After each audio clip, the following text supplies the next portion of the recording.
The street was quiet that morning. Too quiet. The sun was up, but the air felt heavy. Marcus, the mailman, walked slowly from house to house. He had done this route for years. Same houses, same doors, same faces. Marcus was a black mailman in his early 30s. Tall, calm, kind eyes. He knew every neighbor on this street. But today felt different. As Marcus reached the big white house at the corner, he slowed down. This house belonged to Mr. Harold Whitman. Everyone knew him. He was an elderly millionaire. Old money, big house, fancy cars. But Marcus had not seen him outside in weeks. Marcus held the mail in his hand. Bills, letters, bank papers. He walked up the steps and rang the bell. No answer. That was strange. Marcus knocked again.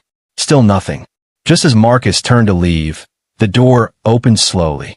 Mr. Whitman stood there. Marcus froze. The old man looked wrong.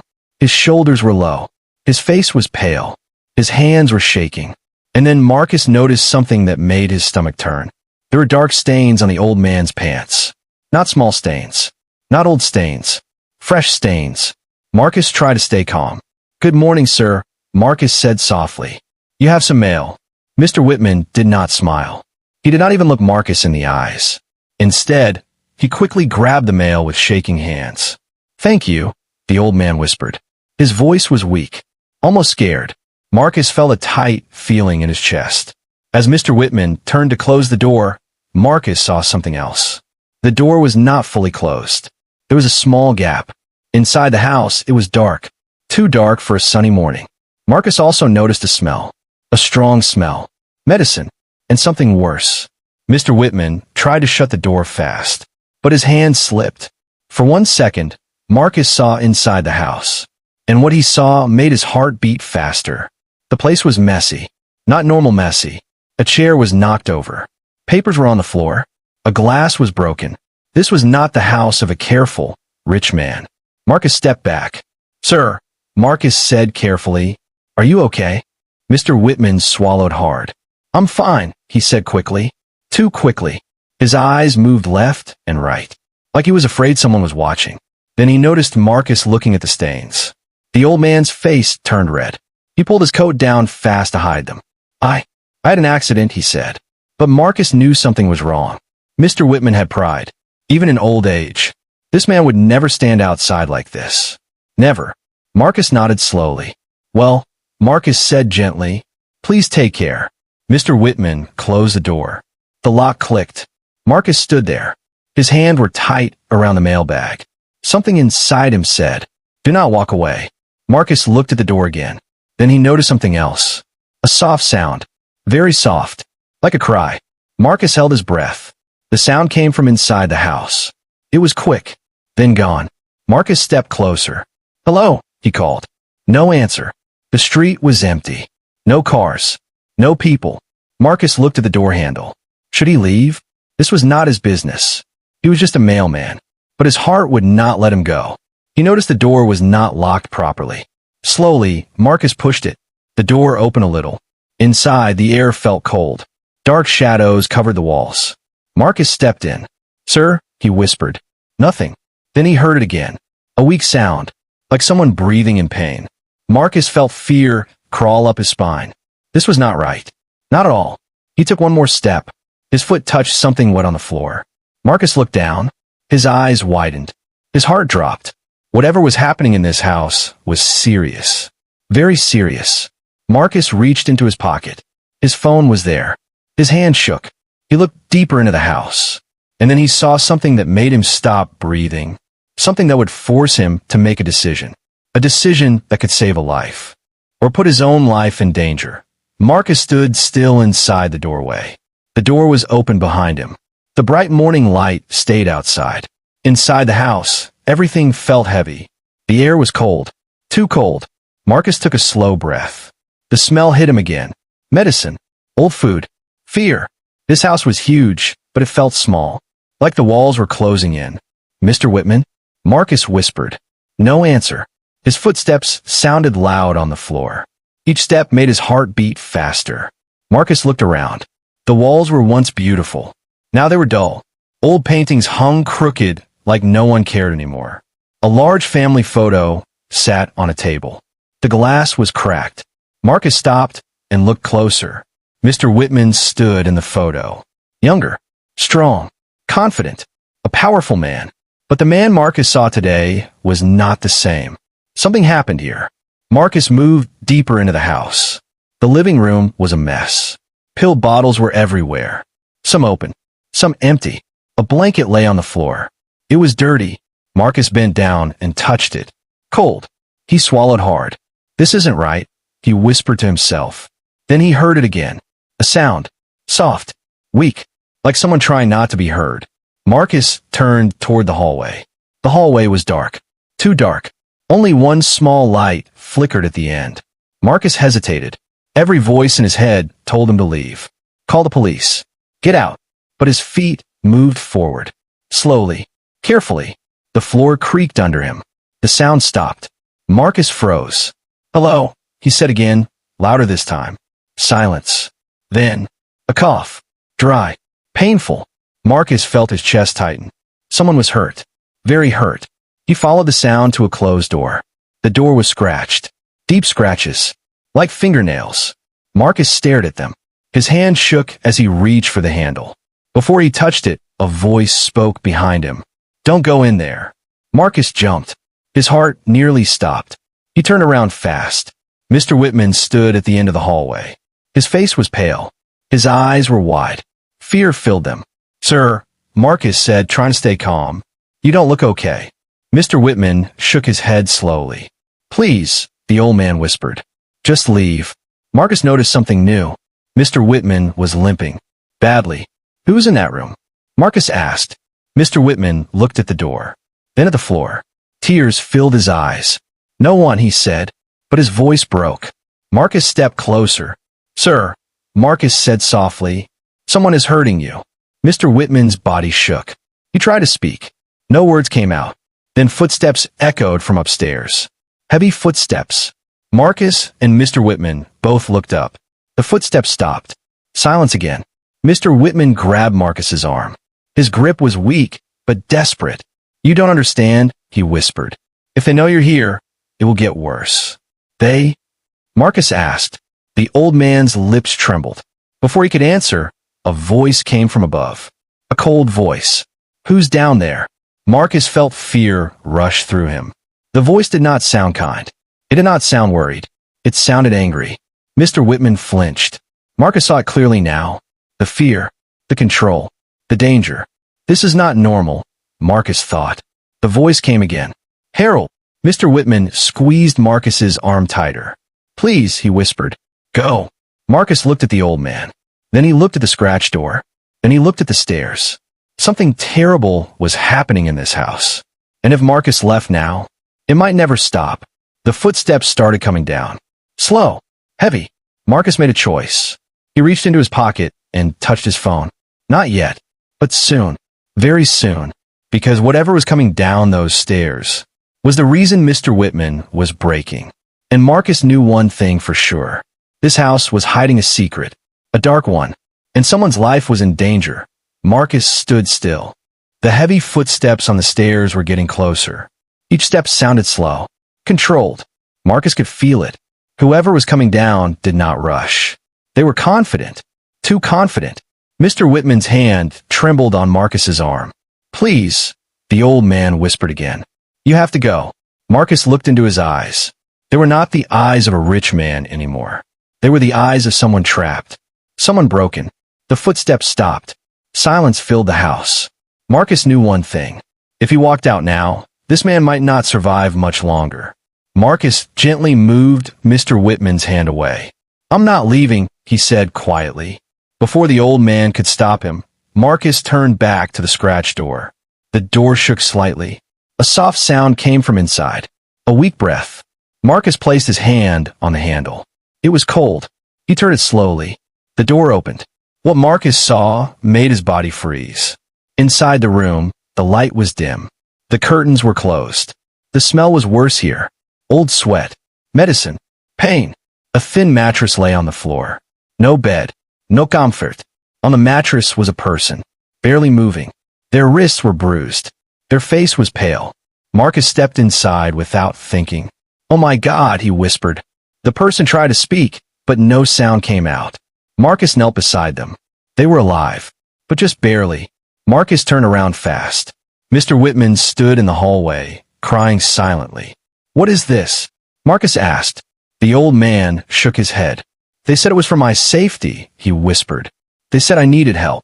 Marcus's chest burned with anger. This was not help. This was a prison. Suddenly, the floor creaked behind them. Marcus turned. The caretaker stood at the end of the hallway. Tall, cold eyes, arms crossed.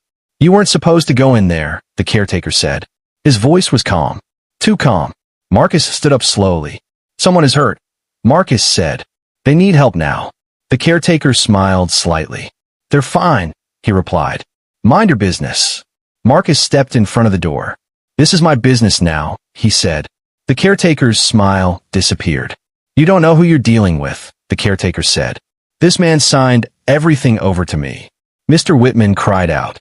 "That's not true," he said weakly. "They made me." The caretaker turned sharply. "Be quiet," he snapped. Marcus saw it clearly now. Control. Fear. Abuse. "You're hurting him," Marcus said. "And you're hurting whoever is in that room." The caretaker took a step closer. Marcus felt his heart race. "I suggest you leave," the caretaker said quietly. "Before things get ugly." Marcus reached into his pocket. He pulled out his phone. The caretaker stopped moving. "What are you doing?" he asked. Marcus looked him straight in the eyes. "Calling for help," Marcus said. The caretaker laughed. "No one will believe you," he said. "You're just a mailman." Marcus's hand shook, but his voice stayed firm. "I believe me," he said. He pressed the screen. The call connected. The caretaker's face changed. Anger. Fear. Mr. Whitman sank against the wall. Tears rolled down his face. "I thought no one would see," he whispered. "I thought I would die here." Marcus knelt beside him. "You're not alone anymore," Marcus said. Sirens echoed faintly in the distance. The caretaker backed away slowly. "This isn't over," he said. Marcus didn't answer. He stayed with Mr. Whitman. The room felt different now. Still dark. Still broken. But no longer silent. Because the truth was finally out. And once the truth is seen, it cannot be hidden again. Marcus held the phone tight. His hand was shaking, but he did not hang up. 911. "What's your emergency?" the voice said. Marcus spoke fast but clear. "I'm inside a house," he said. "An elderly man is being abused. Someone else is hurt. We need help now." The caretaker stood still. His eyes were locked on the phone. "Where are you located?" the operator asked. Marcus gave the address. The caretaker laughed softly. "You think this will save you?" he said. "You don't understand how this works." Marcus ignored him. "Stay on the line," the operator said. "Officers are on the way." Mr. Whitman slid down the wall and sat on the floor. His body was weak. His breathing was shallow. Marcus knelt beside him. "Help is coming," Marcus said quietly. Mr. Whitman shook his head. "They always come too late," he whispered. The caretaker moved toward the stairs. Marcus stood up fast. "Don't move," Marcus said. The caretaker stopped. Slowly, he raised his hands. "I'm just getting water," he said calmly. Marcus didn't trust him. "Stay right there," Marcus said again. The operator's voice came through the phone. "Sir, is the suspect still with you?" "Yes," Marcus said. "He's right in front of me." The caretaker smiled. "You hear that?" he said. "They think I'm a suspect." Suddenly, a loud crash came from upstairs. Marcus turned his head for 1 second. That was enough. The caretaker ran. He pushed past Marcus and rushed toward the back of the house. "Hey!" Marcus shouted. Mr. Whitman cried out. "No!" he yelled weakly. Marcus chased after the caretaker. The back door was open. Cold air rushed in. The caretaker ran into the yard. Marcus followed, but stopped at the door. He could not leave Mr. Whitman alone. Sirens were louder now. Closer. The caretaker looked back once. Fear flashed in his eyes. Then he jumped the fence and disappeared. Marcus shut the door and locked it. His hands moved fast. "Sir," he ran. Marcus told the operator. "That's okay," the operator said. "Help is almost there." Marcus returned to Mr. Whitman. The old man was shaking. "They'll come back," he whispered. "They always do." Marcus took off his jacket and placed it over him. No, Marcus said. They won't. The sound of sirens filled the air. Red and blue lights flashed through the windows. Marcus felt a small wave of relief, but it didn't last long. Heavy knocking hit the front door. Police, a voice called. Marcus rushed to open it. 2 officers stepped inside. They scanned the room. Weapons ready. Step back, one officer said. Marcus raised his hands. I'm the one who called, he said. He's hurt. Someone else is hurt too. The officers moved fast. One stayed with Marcus. The other rushed down the hallway. Moments later, he shouted, We got another victim. Paramedics entered the house. The place filled with noise. Footsteps. Radios. Voices. Mr. Whitman was placed on a stretcher. As they lifted him, he grabbed Marcus's hand. Thank you, he whispered. You saw me. Marcus nodded. That's what matters, he said. One officer turned to Marcus. Can you tell us everything? He asked. Marcus took a deep breath. He told them about the stains, the sounds, the door, the caretaker. The officer listened closely. You did the right thing, he said. Outside, neighbors had gathered. They watched in shock as the ambulance drove away. The big house no longer looked powerful. It looked empty, broken. Marcus stepped outside. The cold air hit his face. His legs felt weak. He leaned against his mail truck. A detective approached him. This case is serious, the detective said. That man is in danger. Marcus nodded. I know, he said. The detective looked at the house again. So, is anyone who tries to hide the truth, he added. Marcus watched the flashing lights. He thought about the morning. How normal it felt. How close he came to walking away. One choice. One pause. One call. That was all it took. And now nothing would ever be the same again. The house was no longer quiet. Police cars lined the street. Lights flashed red and blue against the walls. Neighbors stood outside, whispering. No one ever thought something like this could happen in that house. Inside, the rooms felt smaller, colder. Marcus sat on a chair near the front door.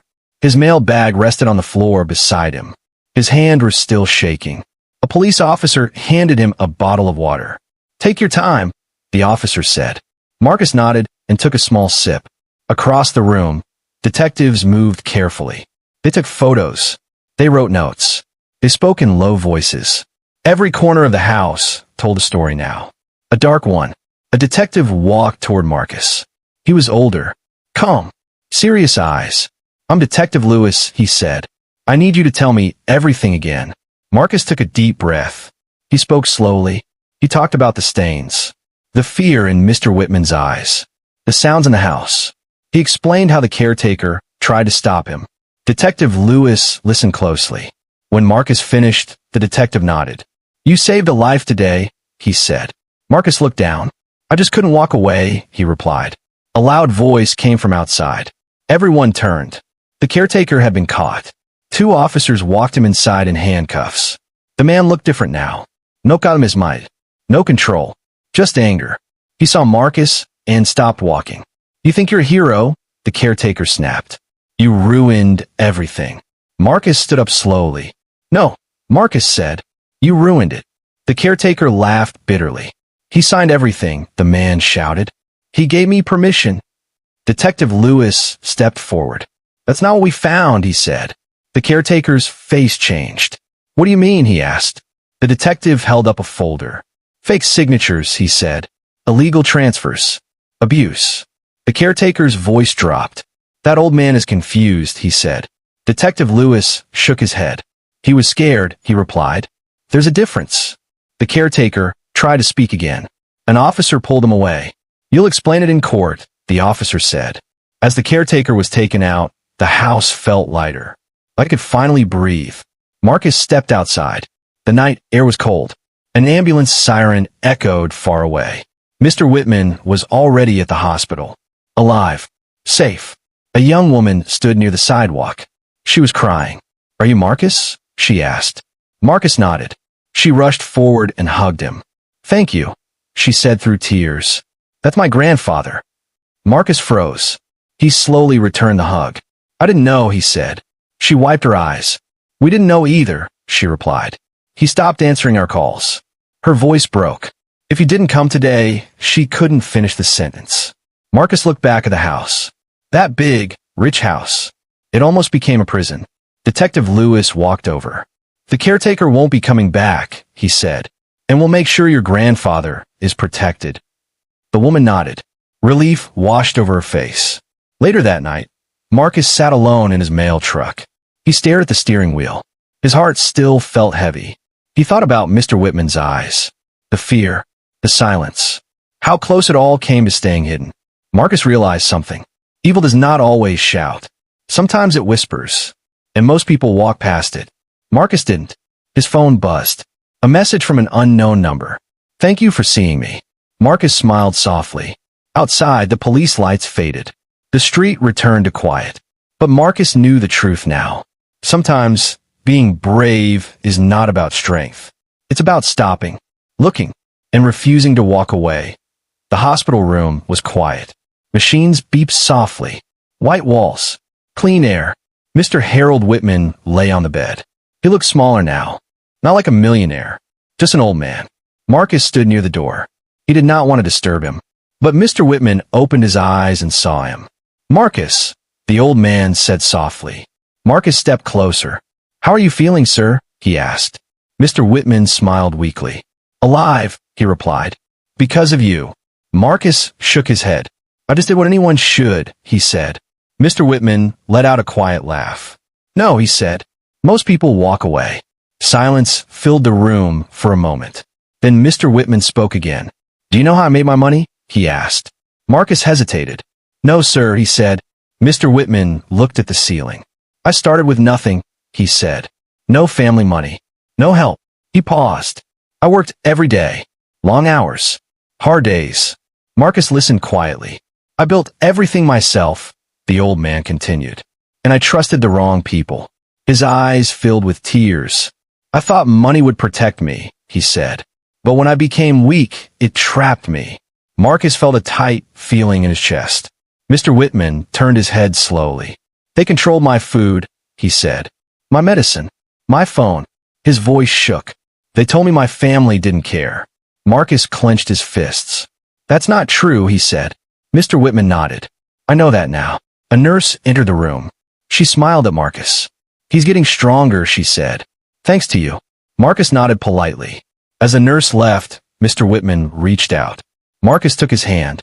"You saw me when I was invisible," Mr. Whitman said. Marcus looked down. "I just listened," he replied. Later that day, Mr. Whitman's family arrived. His granddaughter rushed to his side. She cried and held him close. "We're here now," she said. Mr. Whitman closed his eyes. Relief washed over his face. Marcus stood quietly in the corner. He felt like he did not belong there. But Mr. Whitman looked at him. "Stay," he said.